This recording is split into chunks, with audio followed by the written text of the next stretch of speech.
Bom, continuando a nossa aula aí sobre emissões radioativas, vamos falar agora da emissão beta.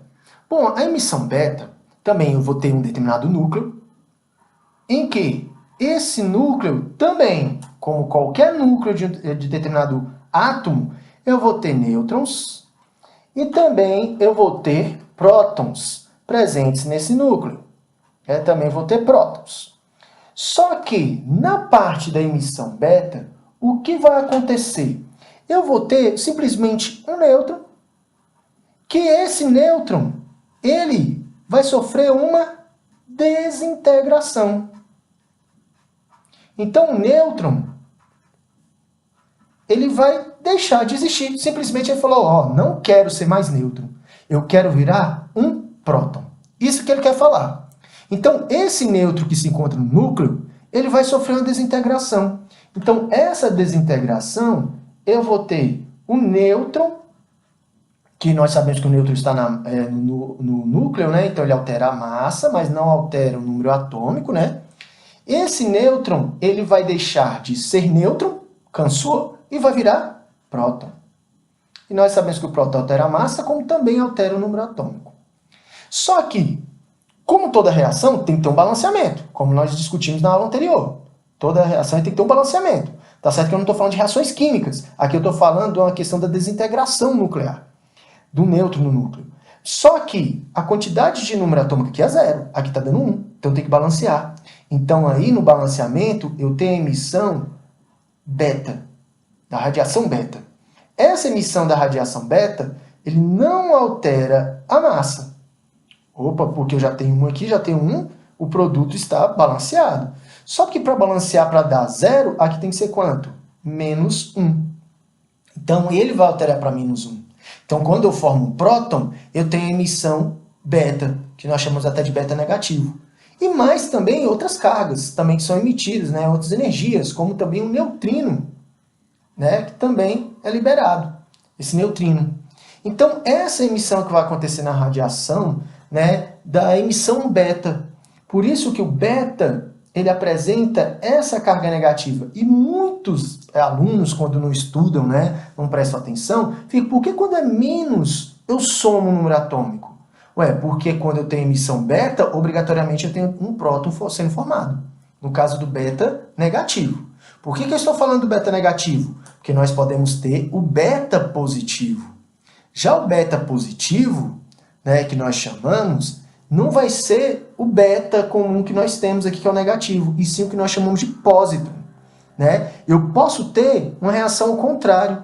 O que pode acontecer? Eu posso ter simplesmente o próton não querendo ser mais próton, e sim nêutron, transformando.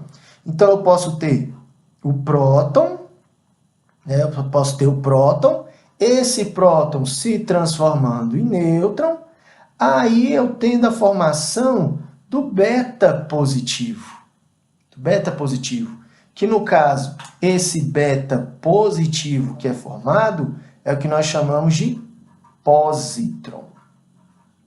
Ele é formado. Né? Mais o que? Mais neutrino, que também vai ser liberado, né? O neutrino ó, sendo liberado. Então eu posso ter as duas opções, a desintegração do nêutron como a desintegração do próton. Mas a mais comum é a desintegração do nêutron, né? Que é o mais comum, que é mais cobrado nas questões de prova, relacionado à desintegração do nêutron. Então, por isso que quando eu vou fazer, segundo a lei de Soddy, né?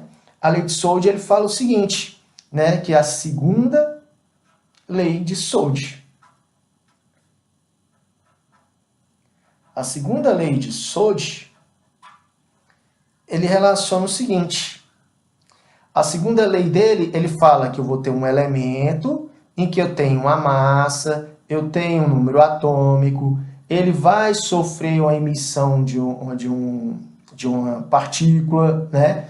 Que no caso, eu tenho lá 0 e menos 1, que ele vai ter a formação de um elemento qualquer y, não estou falando do ítrio, tá? Um elemento qualquer y, em que a sua massa vai somar com a massa do beta, só porque é 0 vai dar 0, e eu tenho um número atômico que vai somar uma unidade.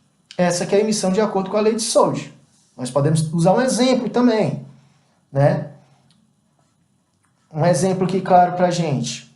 Por exemplo, o césio 137. Né? O césio 137 e eu tenho 55 de número atômico.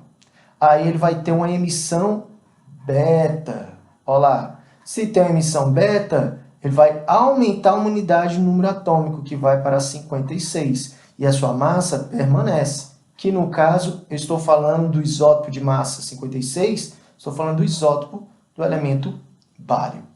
Então, isso que vai estar acontecendo na emissão beta. Então, a beta ele sempre vai aumentar a unidade. Por que aumenta a unidade? Ué, porque se eu tenho emissão da unidade, a emissão da emissão beta, obrigatoriamente vai ter a formação de um próton. Se aumenta um próton, aumenta uma unidade de número atômico. Isso que acontece. E quais características que nós temos que ficar atentos, né, sobre a emissão beta? Bom, as características que nós temos que saber sobre a emissão beta são as seguintes, né? No caso, ela vai apresentar uma carga negativa. Ele se assemelha a um elétron. E tem alguns conceitos que são passados em alguns livros, em que a radiação beta, né? A radiação beta é simplesmente um elétron em alta velocidade que sai do núcleo, por essa carga negativa. Então, um elétron que vai sair em alta velocidade. Se é um elétron que sai em alta velocidade, então nós podemos falar que ele se assemelha a um elétron que sai do núcleo. Olha só. Então, assemelha-se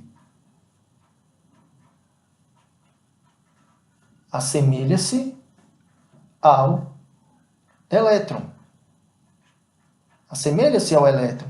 Ah, então se ele se assemelha a um elétron, o que acontece? No lugar do beta, pode colocar um I de elétron? Pode. Eu posso substituir essa equação pela seguinte, ó. 0, o nêutron, olha lá, a formação do próton, mas eu posso colocar um E, 0 e menos 1, mais neutrino, tranquilamente. Porque aqui eu estou falando de um elétron que está saindo em alta velocidade do núcleo. Se ele se assemelha a um elétron, significa que ele vai ter uma carga negativa. E olha só, se ele se assemelha a um elétron, vai ter essa carga negativa, e nós vimos nas aulas anteriores, o elétron tem uma massa desprezível, que a gente considera que ele não tem massa, massa igual a zero. Né? Acaba sendo desprezível essa massa dele. Então, ele apresenta, então, eu posso dizer que a massa dele é muito pequena, que passa a ser uma massa desprezível. Então, ele vai ter uma massa muito pequena. Uma massa muito pequena. Se ele tem uma massa muito pequena, olha só, ele vai ter uma velocidade que chega a ser 90, olha só, ele chega próximo a 95%, né? Aproximadamente, né? 95%. Eita, aqui ficou meio rabiscado, calma aí. 95% aproximadamente da velocidade da luz. 95% da velocidade da luz. Se ele tem a massa pequena e chega a ser 95% da velocidade da luz, significa que ele vai ter um alto poder de penetração em materiais referente à radiação alfa. Então, ó, alto poder de penetração relacionado à emissão alfa. Relacionado à emissão alfa. Isso que vai estar acontecendo. E outra coisa também, a emissão beta, né, que no caso a emissão beta aí, ó, massa zero, não tem nada em massa 1 de um número atômico, ele pode ser considerado uma partícula, como também a alfa. Por que a alfa, como beta, pode ser considerada uma partícula? Porque apresenta massa, partículas apresentam massa.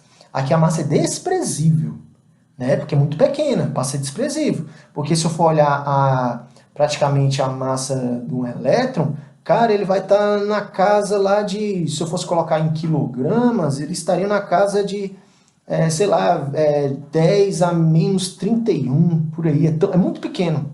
É muito pequena essa massa. Então ela acaba sendo desprezível. Isso que acontece. Ok? Já a emissão gama.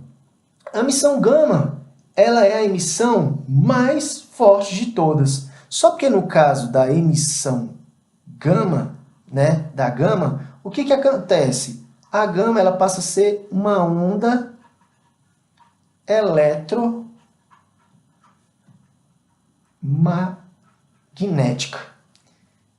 Se ela é uma onda eletromagnética, cara, ela vai estar na velocidade da luz.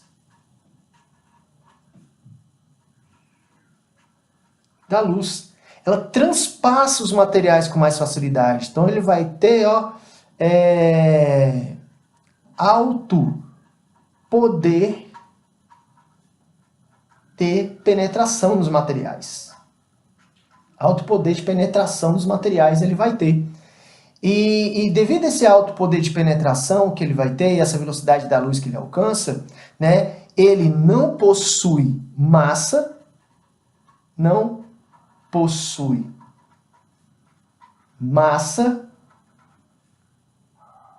e nem carga.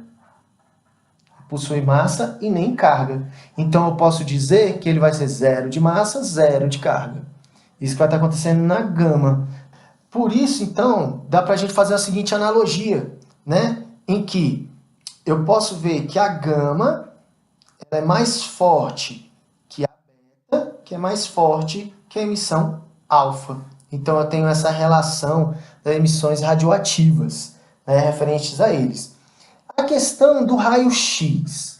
O raio-x, ele já vai ser o quê? Elétrons em alta velocidade. Eu estou aumentando a velocidade, né, de partículas. Em que eu vou fazer com que ele chegue numa velocidade muito próximo da onda eletromagnética.